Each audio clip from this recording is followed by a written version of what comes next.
घोषित कर देगा। देखिए, ये केवल बहानेबाजी है। उस याचिका में ऐसा कोई ऑर्डर नहीं था कि चुनाव ना कराया जाए। जो कानपुर की शीशामऊ सीट थी उस पर भी याचिका दाखिल थी, वो भी विचाराधीन थी, वहां चुनाव होता है। तो कोई कोर्ट का ऑर्डर नहीं था, ये केवल बहानेबाजी थी। चुनाव आयोग की जो भूमिका है लोकतंत्र में, वो बहुत बड़े सवाल हैं। जो 9 सीटों पे चुनाव हुए उनमें भी बड़े सवाल उठे।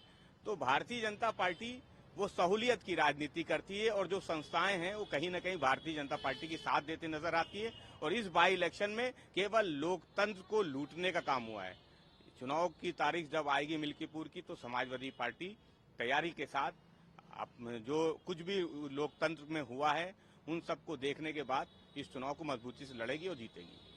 तो संभल में हुई हिंसक घटना में अब तक 5 इस सबके बीच में सांसद जियाउर रहमान बख्श के ऊपर और वहां जो विधायक है उनके बेटे के ऊपर मुकदमा दर्ज हुआ नामजद संगीत धाराओं में। देखिए, आदरणीय अखिलेश यादव जी ने लोकसभा अध्यक्ष से सुबह मुलाकात की थी और जो बात आदरणीय अखिलेश यादव जी ने उठाई, जो सवाल उठाए कि आखिर सर्वे की जरूरत क्या पड़ी थी, दोबारा सर्वे का आदेश कहाँ, क्या कोई न्यायपालिका से था?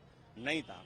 और जो लोग सर्वे के लिए जा रहे थे वो नारेबाजी करते हुए जा रहे थे, उनपे उत्तर प्रदेश की सरकार ने, प्रशासन ने अभी तक कोई कार्रवाई क्यों नहीं की है?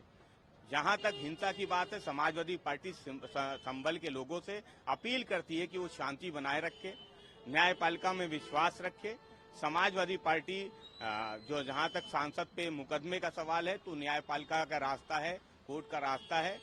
इस मामले में न्यायिक जांच हो, जिसमें जिन लोगों की भी भूमिका इसमें है उन पे सख्त से सख्त कार्रवाई होनी चाहिए, वो चाहे किसी तरफ के भी लोग हों। प्रशासन की जो लापरवाही है उसमें उत्तर प्रदेश की सरकार को कठोर कार्रवाई करनी चाहिए। अखिलेश यादव ने कहा कि सांसद उस वक्त वहाँ पे मौजूद नहीं थे, पार्टी कर दी हिंदू मुसलमान को तोड़ने का काम। देखिए, जो कुछ भी हुआ वो दुर्भाग्यपूर्ण है। समाजवादी फिर से कहती है कि संभल के लोग उस शांति को बनाए रखिए।